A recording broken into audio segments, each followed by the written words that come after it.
দয়াল পরম প্রেমময় শ্রী শ্রী ঠাকুর অনুকূলচন্দ্রের শ্রীহস্ত লিখিত সত্যানুসরণ গ্রন্থের পঞ্চম অধ্যায়টি আজ পাঠ করব। এই পঞ্চম অধ্যায়টিতে ঠাকুর বলেছেন, যদি সাধনায় উন্নতি লাভ করতে চাও তবে কপটতা ত্যাগ করো।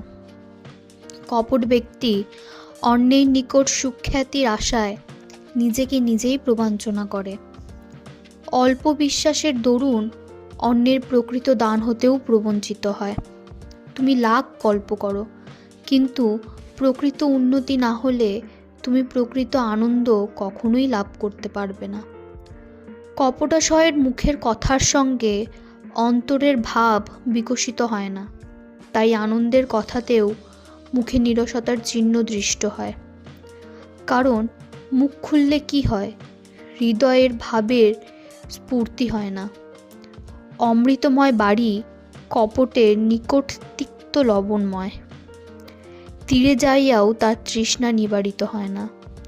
সরল ব্যক্তি ঊর্ধ্বদৃষ্টি সম্পন্ন চাতকের মতো, কপটী নিম্নদৃষ্টি সম্পন্ন শকুনের মতো।